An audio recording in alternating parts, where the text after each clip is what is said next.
I'm not sure what just happened.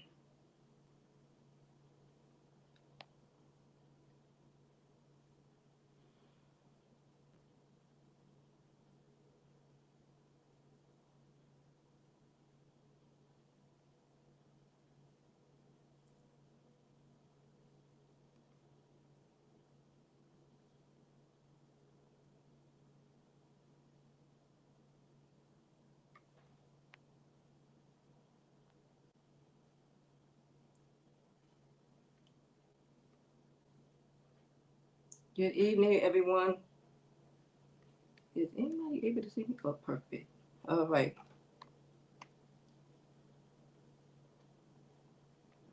I'm bringing y'all up.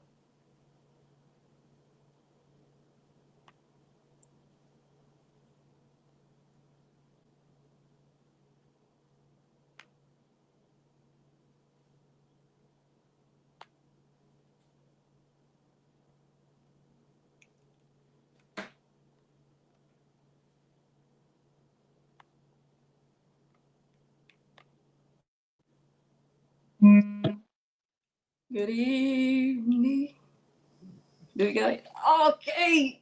All right. Finally.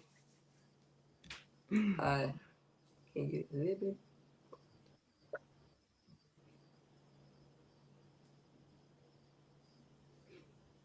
Yeah. Anybody? Can you back up a little bit? Oh, me. Okay. Yes. So we can see the whole. Okay. Thank you. Well, good evening. How are you? I'm well. How are you? I am well. I'm well. So before I go into it, I want to say thank you. Absolutely.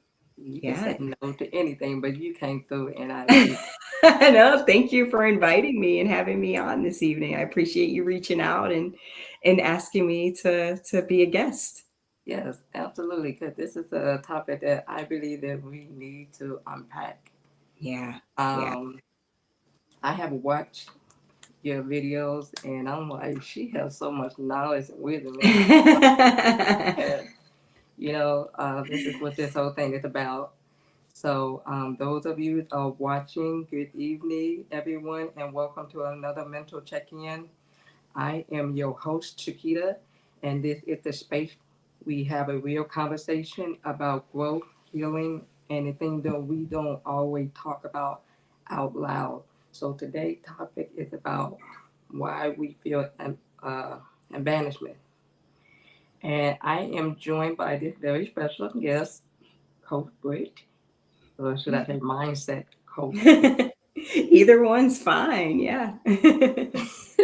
Mindset relationship coach. I'm here for it. So there we go. Um, so before we go into it, I would love for you to introduce yourself, who you are, what you do, and what do you want the viewer to know about you. Yeah. Well, again, thank you for having me on this evening and Absolutely. for inviting me. Who am I? So, I am Britt. I am a mindset relationship coach. So, I work with LGBTQ plus women, helping them navigate anxious attachment in relationships and really get to a place where they are building secure relationships within themselves and ultimately with their partners moving forward. And a lot of the work that I do with my clients is really around um, building more secure attachment styles within themselves. I do get a lot of women who have lost themselves in relationships, falling into patterns of people pleasing or overgiving, and ultimately abandoning themselves for a partner.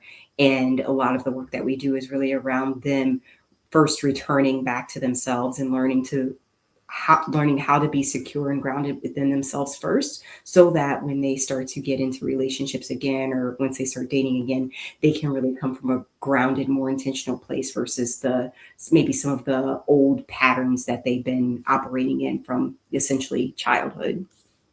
Mm, interesting. So if you could explain to me like what exactly is abandonment fear and how does it show up in everyday life?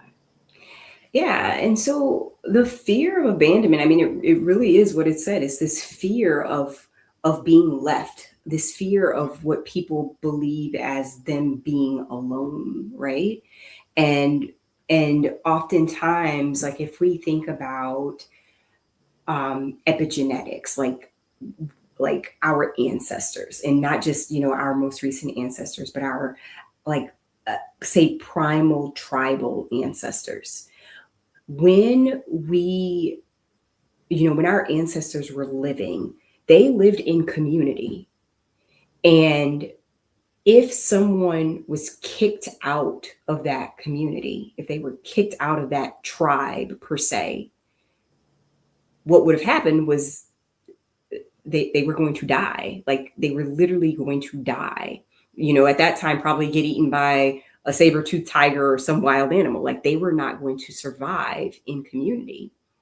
And so when we have this fear of abandonment, this is actually hardwired in our psyche, in our nervous systems from generations upon generations upon generations. It's epigenetic.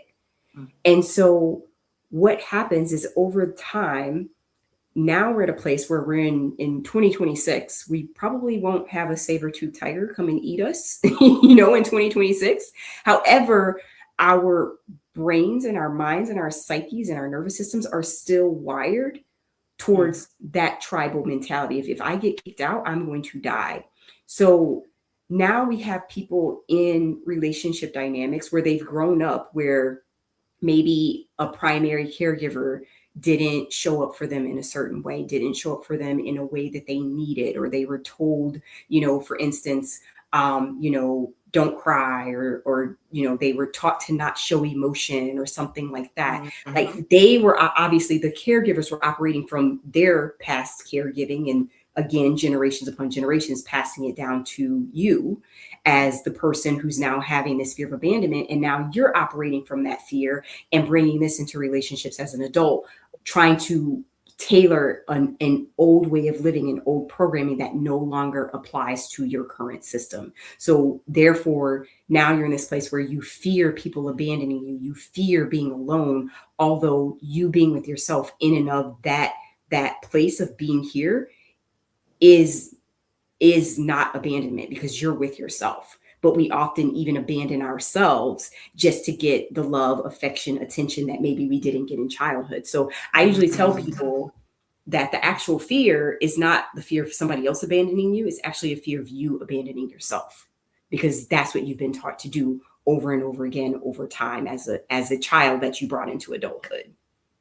Mm. 'Cause we were just talking about that with another guest that came in. We're talking about generational trauma. Yeah. That's pretty Yep. much relevant what you just said. Exactly. Yeah. So that's interesting how we can really trace back. I didn't even think about that, Mm-hmm. but then we just talked about this. So I appreciate you giving me the reminder of that one because I was like, yeah, how did that? Because I was wondering how it all happened Yeah. and when it started, and how can somebody can get out of Yeah. that Yeah. repeated cycles and stuff. So hmm, um, before we do that, those of you that watching, your question and your comment will be pinned on during the discussion. So if you have any question, please ask, and your question will be pinned up. Thank you. So can someone? How can you tell someone? How can you tell the difference between healthy attachment and fear-based attachment? That's a good question. And so a lot of it really is in the nervous system and in your body. And so one of the things that I work on with clients is for them to get really clear on their emotional operating system. Like what emotions show up for you? What are the emotions that feel good for you? What are the emotions that feel uncomfortable for you? And without judgment, how do you become curious about them? Because if you can become curious about emotions, that's going to allow you to start to build healthier relationships, because now you can start to develop boundaries. You can start to say, like, okay, say I'm in a relationship right now and I'm feeling a lot of anxiety around this relationship, for example. And this person, say they text me sporadically. Sometimes they're here, sometimes they're not. Like sometimes they're kind of iffy, right? They're kind of a situationship where they're here but not really here. So if I can notice in my body, like, okay, they left and I'm feeling anxious because they're not responding to me, but Mm. now they're coming back and I'm feeling calm, what I'm noticing is that can be an unhealthy attachment. That's an anxious attachment, because I'm seeking my calmness externally to that other person Um, versus going inward to calm and ground myself first before I connect to this person. So really getting clear on your emotions, and instead of running away from them or fighting them or resisting them, being able to be present with them, sit with them, understand what the information that they're bringing you, because all emotions are information, right? What information is there for me to actually work through and be with? And then, same thing around, like, if someone's in a healthy relationship, like, that may feel foreign to somebody for the first time when they start to get into healthy relationships, right? So I have clients that have operated so long in toxic dynamics that when they start working with me longer term and they start noticing, like, oh, I'm with this person, but maybe I'm not getting like the butterflies. Like butterflies all the time, like people might think like, oh, that means like I'm really in love with them. No, butterflies over a period of time is actually anxiety, right? But are you feeling calmer around this person? Are you feeling like you can maybe relax when you're with this person, breathe? Are you grounded in yourself as you're connecting with this person? It doesn't mean that like the nervousness isn't going to happen. It doesn't mean that the excitement isn't going to happen. Like, especially if you're getting into a new relationship, that's a part of it. But the real question is, are you staying with yourself, and are you being with the emotions and the sensations that are showing up in the body? So it really is a practice. It's almost an art form, as even I've been navigating this and practicing this with myself, right? It's like, oh, this is like a dance. And you learn a new dance. And I mean, I'm sure people like go on TikTok and they like, you're kind of clumsy when you're learning a new dance for the first time. But like you do it more and more, and then you're like, oh, well, there's a flow to this, there's a rhythm to this. And that's really the practice, is like, it starts to become a game after a while. Like, how can I stay with myself and mm. connect with this other person? Like, and sometimes it can even be sexy, like when you're starting a new relationship and you're like, I want to spend the night with this person, but I'm going to leave at 10 p.m. because now you're creating more of a tease and like how do I have the build up, right? So there are ways that we can start to play with it, but first and foremost, it's knowing when the body gets activated, understanding what that feels like in your body without judgment. And then, secondly, learning how to ground into that discomfort as you're learning new patterns and rewiring your nervous system and your brain to operate differently. Mm. That's intense information right there. Cause I, but somebody did brought up about curiosity, what they call it, curiosity pause or curiosity technique. Mm-hmm. And I didn't. Honestly, I just like that. I Yeah. probably would use a different coping skill, but I just learned the curiosity part, where you can really sit with your feelings. Cause a lot of times we don't realize when we in our emotion, we reacting Yeah. without taking an inner look at ourselves and sit with it and to be Yeah. like, okay, why am I feeling this way? And I never thought about it. Yep. It's more like a reaction to it. Like, okay, well, you treated me this way, blah blah blah, and this, and I'm gonna treat the same way you treated me to somebody else, and you just basically pass it on. Basically, we just talked about this Yeah. generation kind of thing. So Yeah. You really even if are. it Yeah. doesn't start at the young age, but it's people just like started to develop. that emotion until later, until they started to realize it's been holding on for years and didn't even know how to Hmm. navigate that.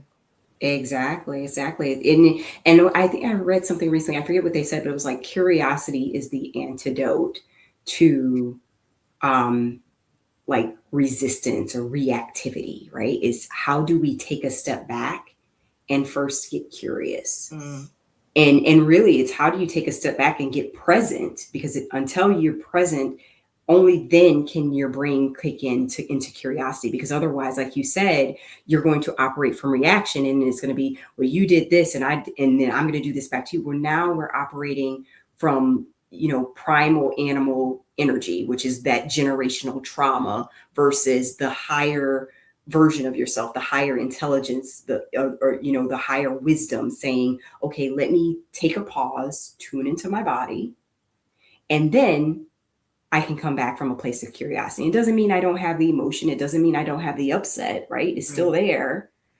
And I can still like question, like, oh, just curious, like what's coming up for me? Oh, just curious, what's coming up for you? But the real part is the pause, right? How can we pause so that we can even give our mind and our brain space to actually catch up with the primal instinct of reaction? Right, right. And yeah, that's really interesting. I even appreciate you even sharing that part too, because a lot of these people really need to like get this information. This is the whole purpose of having this platform to, you know, it, support the community as Yeah, much as I can. yeah. Um, my next question is this: what are some common behavior people display when they're afraid of being abandoned? Mm. Number one that comes to mind is people pleasing. What was that? People pleasing. Grieving, People pleasing. people pleasing. Got Yeah, yeah. So one you. thing, and it's like people pleasing, people will start to love bomb, overgive, um, and or the opposite, depending on, and that these are more people who might be more anxiously attached, people who may have more avoidant attachment issues might run away, actually. They may start to push people away if they fear being abandoned. So it's almost this idea of, I'm going to push you out of my life first so that I don't get hurt, so that you don't leave me. Both are a fear of abandonment, whether someone is operating from anxious attachment patterns or even avoidant attachment patterns. They're both holding this deep fear of abandonment. For my clients, since a lot of my clients tend to operate more on the anxious side of things, I see a lot more people who are people pleasing. So they are saying yes when they mean no. They are, um, you know, giving everything. They're, giving, over giving in finances in the relationship. They're over giving in affection. They're trying to do things for their partner or take care of their partner. They start to fall into codependent patterns where maybe they're doing everything for their partner or taking care of them, trying to get them to love them more, get them to stay because they fear that they're going to leave. And what I usually tell clients is that oftentimes when we start to fall into those people pleasing patterns because you are afraid they're going to leave, I said a lot of times you're really not doing things like they say, I'm doing this to make them happy. But I'm like, no, you're not doing anything to make them happy. You're actually doing this to alleviate the potential pain that might show up if you don't do that thing. So you cannot inevitably make someone happy. They have it's their job to make themselves happy because you are not that person. So you may give things that may, elicit a moment of joy or moments of happiness for them, but as a whole, we are not that person, so we cannot make them happy. So people pleasing comes in because you're doing something in order to eliminate a pain, because you don't want them to yell at you, you don't want them to get upset with you, you don't want them to leave you. And so you're going to give or abandon of yourself in order to maintain that connection. Even if it was let's say I never try I never understand this part where I hear you when you say people pleasers. What if the one that is not trying to be a people pleaser, but they do care about this individual, Mm-hmm. and when that individual, what they do, they keep pushing them away, even though they have the love for it, but they Yeah. keep pushing them away, but they would still, the partner is still present. So, what would you say about that type of relationship who is trying to make things work? They're magnets. I mean, that's the way that that's the usually the people that are the anxious people typically aren't attracted to anxious people. They're typically attracted to Uh, avoidant people. uh, So I care and I'm going to try to get closer to you. But here's the thing: mm, when magnets, what happens to a magnet when you try to get closer to that magnet if it's not matching? What does the magnet do? they put, yeah, I see. It goes away, right? So you're like, but I care, but I care, but I care. And the more you're trying to fight and say, but I love you, but I care, because you're not giving that love and care to yourself. If you're not doing that first and foremost in a secure way for yourself, but you're trying to give it all to this other person and they're sensing that Okay. energetically, they're going to push the other way. And both of you are there to teach each other something. Like I said, you're both operating from this abandonment wound. But until somebody recognizes this is what's happening and start to face it, until that happens, this dynamic will continue to happen. And then sometimes, if both people can face it, right, then they can both actually work on it and the magnets will come together. Mm. But even then, if only one person faces it and the other person does not, again, the magnets will push away. And that's also meant to happen so the person that's facing it can now learn how to attract someone that's going to start to merge with this next version of what they're facing in themselves. But people are mirrors. Relationships are mirrors. They're our best teachers. Yeah, I always tell my clients, like, if you really want, like, some of the best self growth and like really learning how to tune into yourself, get into a relationship. I mean, yeah, you'll have your honeymoon phase by all means. It's going to be, lovey dovey and, all those fun and exciting things. But guess what? Mhm. The honeymoon always ends. Yeah, yeah, yeah. Always going to end. And that's when the childhood trauma, the old wounds, the generational trauma, all those things will start to emerge for both of you. Uh, And that's where you have that choice of like, what do I do with this? Do I push this person away and go into the same patterns and dynamics? Or do I ground myself, stay rooted in this, have an awareness that this is happening and choose to operate from a different pattern, which that's the hard part of how do you start to operate in a different pattern? yeah, How do you do yeah. something differently? Mm. I love that part right there because I was like, I love how you just described the magnet. That makes so much sense. Yeah. Makes so much sense. Yeah. And one of the gentlemen that I had talked to a while back, and he said, and it just came back to my mind. I was like, duh, but no, he was like, the people have to, in a relationship is have problems at going against each other when they should together go against the problem. Yeah. Yep. And I love that phrase when he said that, and I was like, that definitely does make sense. Yeah, yeah. It's not you, me against you, right? It's us against the problem at hand. Yeah, Yeah. and if we can understand that both of us, especially when we're getting activated, I don't typically use the word triggered because it's so final.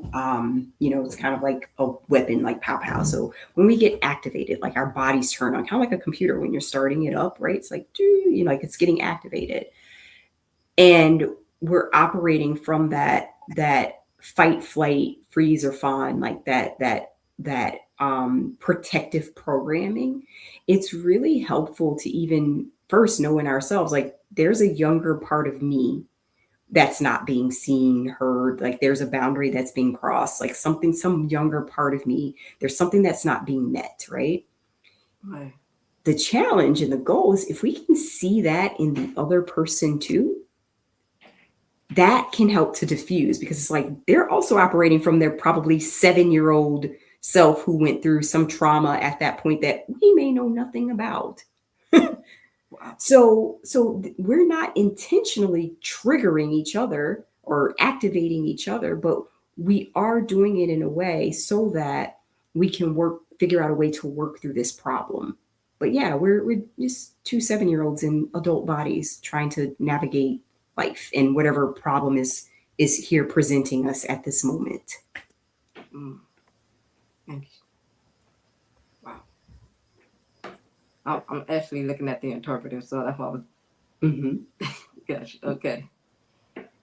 Um, I want to make sure if my interpreter think uh comfortable. Are you good? I'm good. Okay. Just want to double check. Make It's sure a you're good. lot. It's a lot, but I'm good. It's all good. But I appreciate you even being here tonight too.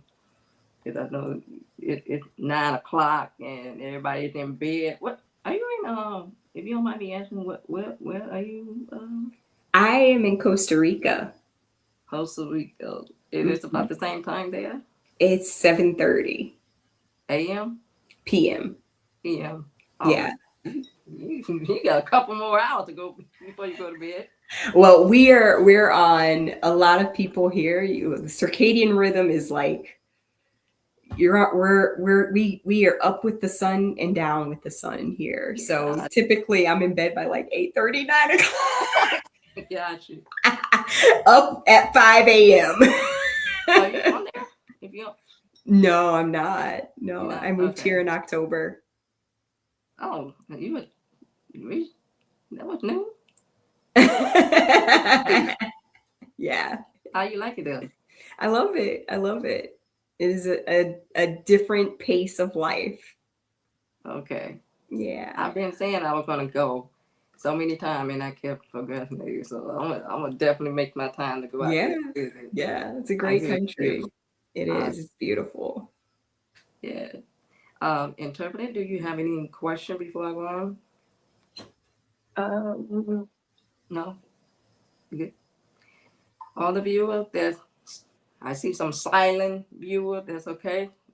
Well, if you have any questions, you're more than welcome to come in and pin in your question. So if not, well, we're gonna give you some time. Cause usually I be finished around like 8:40, 8:40ish. So I do have one more question though. I think you already answered that question. Hmm.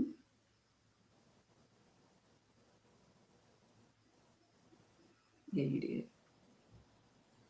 Because the question was, what practical step can someone take to begin healing from abandonment wound? Mm. I believe we did. As far as the Q, or do we have any? Well, yeah, I mean, we could really solidify it though. Like one practical step is tuning into your emotions without judgment.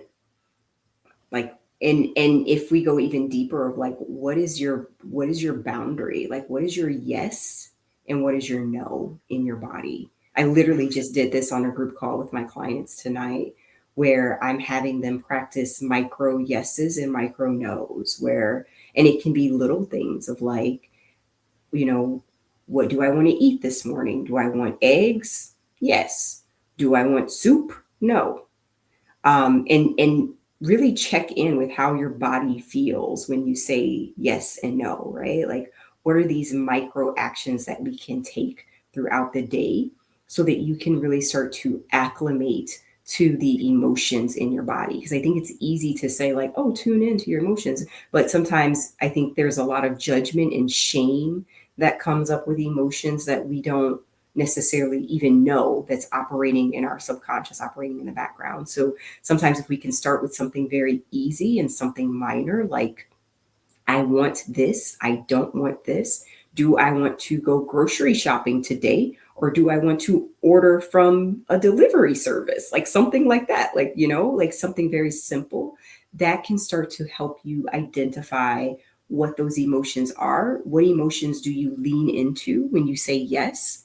and check with your body, like, how does it feel if you say, actually, I want to, like, cater to myself and order delivery tonight versus going to a grocery store, because that feels kind of like, I gotta go, I gotta get dressed, I gotta get in my car, then I gotta come home, then I gotta cook. Like, that feels lower in the body than saying, I want somebody to cook for me, or I want to order delivery, right? Like, that makes me feel powerful. That makes me feel like somebody's taking care of me. And I like that feeling of being taken care of. So playing with that, like, what is your yes and what is your no? And just like seeing how that sense is in the body is a great way to really start to like tune into the body, tune into the nervous system, and start to also build trust within yourself. Because the number one way that we build inner security, like a secure self, is through building trust. Got you. I like that practical step right there. I feel like I would do this all day and be like, why am I always tired? You can do some shortcut and but yeah, Mhm. I definitely that's a very good way to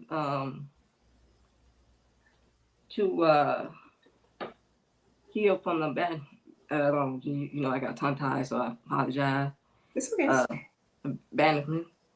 Yeah. And I see that my interpreter just disappeared on us. Yeah, probably had technical Yeah. issues, which is okay. We are almost closing out anyway. So this is the great information that she has shared with us. And I definitely, even though it's not crowded tonight, unfortunately, but I'm pretty sure by the time we log off, there is a replay. It's always a Yes. replay. So it's on both on Facebook and YouTube. So there definitely will be a replay.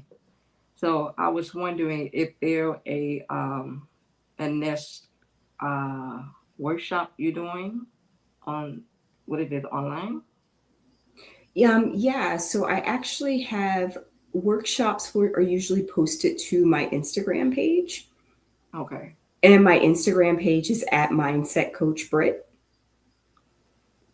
Mine. And Okay. Mindset Coach, yeah, MindsetCoachBritt. So at Mindset Coach Britt. So what I am going to do, I will put that on the post. Okay. And then if someone wants to attend a workshop, I usually will post upcoming workshops in my bio, where I'll have a link where they can register for the workshop and they can attend, get more information. And if they want to dive deeper and work with me one-on-one, from there we can actually book a call, and we can discuss what that process looks like, so they can also work with me in the program as well. Yeah, how often do you do that? The workshops. Mm-hmm. Right now, bi-weekly. That might be changing, but currently bi-weekly. Bi-weekly, okay.